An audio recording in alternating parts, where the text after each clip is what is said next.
Uno de los maquillajes que revisten el conflicto árabe-israelí es sin duda el maquillaje religioso.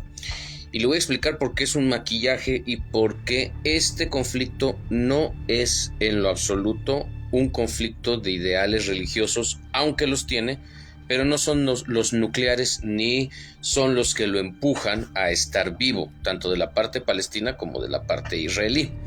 Hay que entender que sí, uno de los embrollos que ha atorado el acuerdo de paz entre dos pueblos hermanos, entre dos pueblos semitas, porque he escuchado incluso por ahí la teoría de que los actuales palestinos son los descendientes de los antiguos filisteos enemigos de Israel y por lo tanto no serían semitas, porque los filisteos son cananitas y por tanto son de la rama de Cam, uno de los hijos de Noé, y esto pues traería la base étnica religiosa de decir no estamos atentando contra nuestros primos, ¿no? La realidad es que los palestinos actuales nada tienen que ver con los filisteos.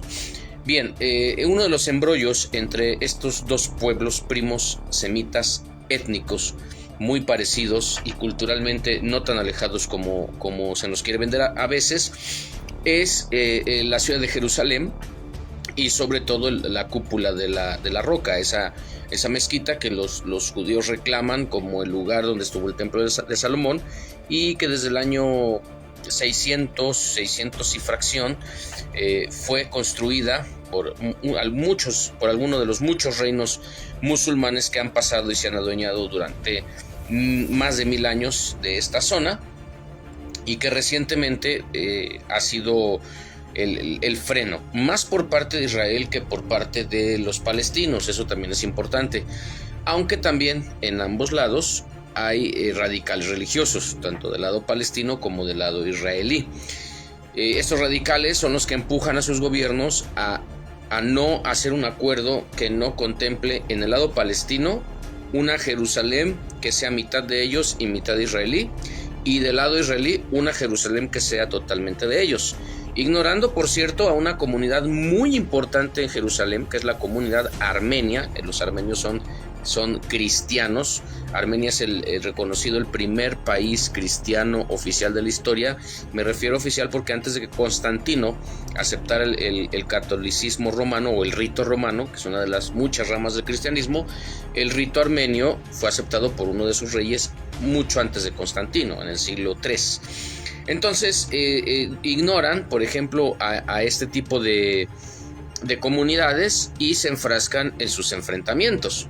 Ahora, el del lado palestino no han puesto tanta traba en aceptar el estatus de Jerusalén, no la piden completa, pero dicen, bueno, que sea una ciudad abierta, ciudad histórica, le damos algún tipo de reconocimiento por parte de la ONU y con eso nos quedamos. Pero los israelitas no quieren esto. El sionismo es una ideología política que se recarga en el apoyo religioso, sobre todo de la rama protestante, que es la que más le interesa que Israel forme su reino para que venga el Mesías, mientras que la rama católica y la rama ortodoxa, las otras dos más importantes del mundo cristiano en volumen, en creyentes, en influencia política, la primera es el catolicismo romano, la segunda es el ortodoxo y la tercera es el protestante.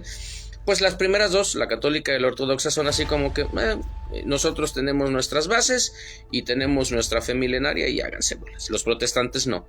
Y los protestantes se asientan sobre todo en Inglaterra y en Estados Unidos, que son los dos pilares del sionismo, y el tercero vendrían siendo los alemanes, que no son uno de los países con más población protestante del mundo. Ese es Dinamarca, Noruega, Suecia, Finlandia, pero Alemania es el líder de la Unión Europea, es el líder económico, es el líder político y tiene una deuda histórica con Israel por la Shoah, lo que nosotros conocemos como el Holocausto.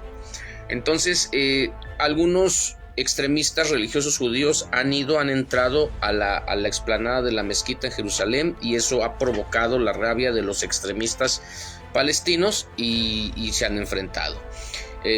Pero la realidad es que este es un conflicto étnico. Israel vendría siendo una etnocracia. ¿Qué es una etnocracia? Es el proyecto político de darle solamente derechos a una porción de la población, no por su religión, no por su cultura, sino por su ascendencia étnica. Incluso dentro de Israel hay racismo. Los judíos askenazíes, que son los que vienen de la Europa Central, Hungría, Austria, Alemania, Holanda, que son los que mantienen normalmente el poder. Por eso Netanyahu estaba muy interesado en demostrarse askenazí, pero resultó que es sefardí, o sea, él es de la rama judía que viene de España, a la que los askenazíes no consideran tan pura, porque los sefardíes pues tuvieron mucho contacto con los reinos musulmanes. No olvidar que España en el siglo X, XI, XII fue, para mi punto de vista, la cumbre de la civilización occidental, porque ahí la cultura cristiana, la cultura musulmana árabe y la cultura judía confluyeron para crear un verdadero tesoro histórico. Y si tiene dudas, cheque e investigue lo que fue el andaluz, los reinos de Abderramán y los reinos árabes, que después fueron llamados los moros por los reyes católicos y expulsados después de un proceso de más de 7 siglos de guerras continuas. Entonces, por eso los sefardíes son vistos como judíos de segunda, y no se diga los judíos misrajíes, que son todos los que vienen del norte de África, la rama etíope, la rama oriental, los judíos de la diáspora que se fueron a vivir al oriente, a Babilonia, a Persia, al norte de África, y muchos árabes judíos, porque hay árabes judíos, pertenecen a esta rama, y también es vista así como que, bueno, pues son los judíos de segunda. Algo parecido en México.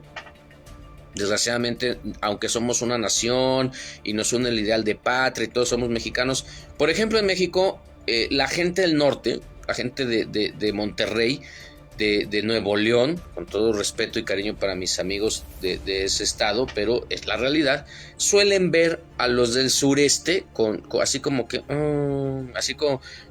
ay, incluso en México la palabra oaxaco viene a ser un sinónimo de sobajar a la persona. Cuando tú dices a alguien oaxaco, indio, estás refiriéndote a una persona por su origen étnico. Algo parecido pasa en Israel con los misrajíes y los sefardíes por parte de los askenazíes, y claro que hay población árabe, palestina, israelí que tiene ciudadanía dentro del Estado de Israel, pero la realidad es que los derechos principales son para los judíos blancos, para los de origen centroeuropeo. Entonces, esto se llama etnocracia, porque no caben más.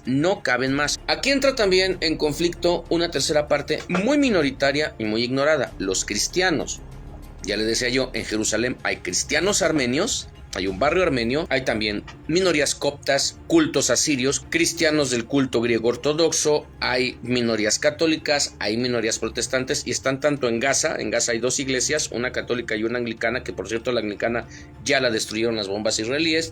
En la parte de Cisjordania, hay en Belén, en Ramallah, en varias comunidades palestinas hay comunidades cristianas minoritarias, 4,000, 5,000 personas por ciudad, que se dividen entre los diferentes ritos: el asirio, el copto, el griego, el ortodoxo, el católico, el anglicano, el protestante, pero todos son de fe cristiana. Y los colonos israelíes del lado de Cisjordania, que son los más agresivos y son los más extremistas religiosos, normalmente persiguen a estas comunidades cristianas, les expolian terrenos, les quitan iglesias, los tratan igual que a los palestinos.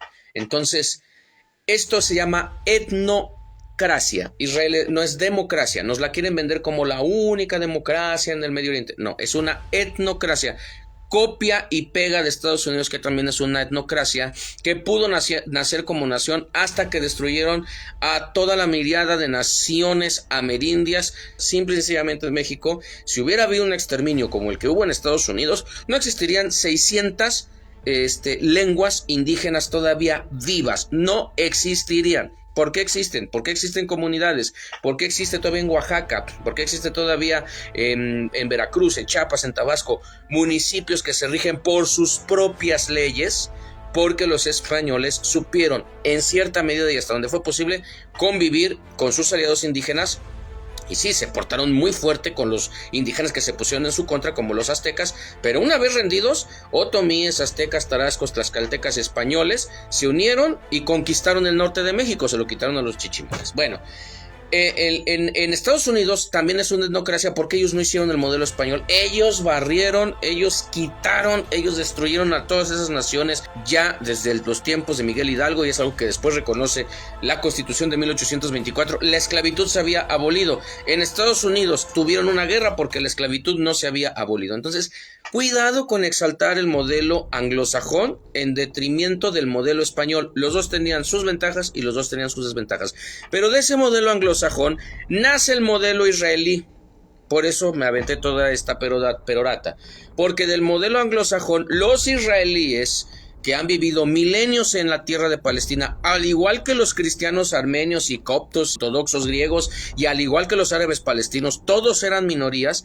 A partir de la Primera Guerra Mundial empezaron a llegar en gran volumen, y luego después del Holocausto en más volumen, y agarraron la copia del etno-estado norteamericano estadounidense y lo impusieron en la tierra de Palestina, y empezaron a segregar a la población palestina, a la que no se le permitió tener una nación. Entonces, esto no es religioso. Los palestinos tienen facciones religiosas porque así le conviene a los políticos israelíes en primer lugar. Porque alguien dirá, ¿cómo que le va a convenir a Israel que exista Hamás? Claro que le conviene que exista Hamás. Claro que le conviene más a Israel que a los mismos palestinos. Hamás es una organización de 50, 60, 70 mil combatientes yihadistas en una población de 2.5 millones de personas, de las cuales 1 millón son niños. Es una minoría, Hamás es una minoría.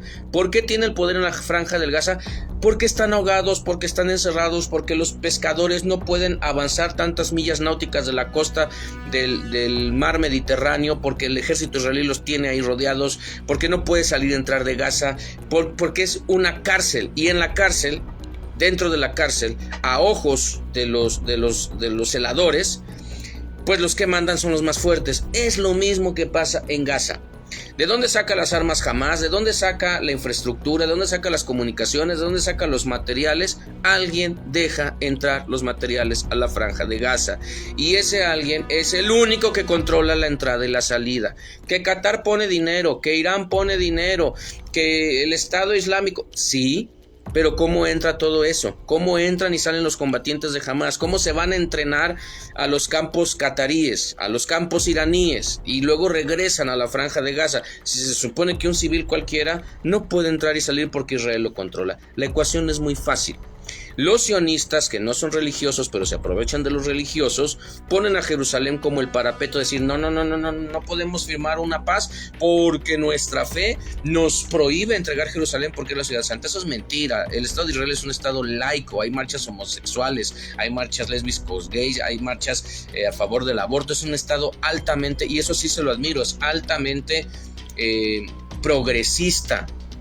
Nada más que hay una minoría ahí que pues está impulsando y agarran lo de la religión para ponerlo de parapeto. En el lado de Cisjordania, Fatah, que es el partido que gobierna, es secular. A Fatah no le interesa la Sharia, no le interesa poner un califato. Por eso Israel no solamente financió y apoyó a ISIS, porque ISIS vino a desestabilizar el Kurdistán, Irak y Siria, sobre todo Siria, que sí es enemigo abierto de Israel por los altos de Golán, y porque los sirios son pues muy aguerridos. Pero el gobierno sirio ha protegido más a sus minorías cristianas que lo que ha protegido el gobierno israelí a sus minorías cristianas. Nada más que a nosotros nos venden al régimen sirio como una total dictadura. Y nosotros no solemos entender a veces cómo son las cosas en otros lares, y las vemos todos con los ojitos de la democracia ideal que el modelo anglosajón nos ha impuesto. Pero muchas comunidades han tenido mucha estabilidad en Siria hasta que llegó el Estado Islámico, financiado por Arabia Saudita y financiado por Israel. Y el Estado Islámico, esos sí eran radicales religiosos, como lo es Hamás. Y esto le ha convenido a Israel. Si hay un grupo radical religioso, ya para concluir, esto le conviene a un grupo radical secular. Siempre los seculares van a sacar el mayor jugo de los radicales religiosos, porque los radicales religiosos sí se ponen una bomba y se vuelan por los aires por Alá, o por el Dios en el que crean. Los seculares no, pero eso les conviene a ellos para decir, ahí hay un enemigo, nos vamos a unir todos y vamos a destrozarlo, que es exactamente lo que hizo Estados Unidos en el 2001. Radicales religiosos nos atacan, que es exactamente lo que está haciendo ahorita Israel, radicales religiosos nos atacan, que es exactamente lo que hizo Bashar al-Assad para hacer también de las suyas en Siria, radicales religiosos nos atacan. Pero el conflicto palestino-árabe-israelí no tiene nada que ver con la religión, ni la mezquita, ni el templo, ni la cúpula de la roca. Es un conflicto étnico-territorial. En la etnicidad importa el territorio.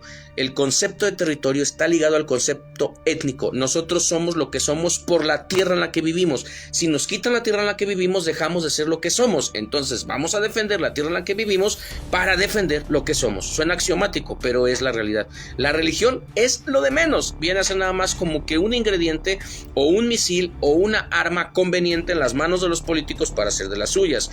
Por eso a Israel le convino cuando Hamás ganó las elecciones dentro de la franja de Gaza, increíblemente, porque la franja se radicalizó mientras Cisjordania se secularizó. Entonces tienes dos frentes palestinos. Tratas con los cisjordanos de una forma más tranquila, pero tratas con los gazatíes de una forma más ríspida. Porque los gazatíes son los religiosos y los cisjordanos palestinos son los seculares.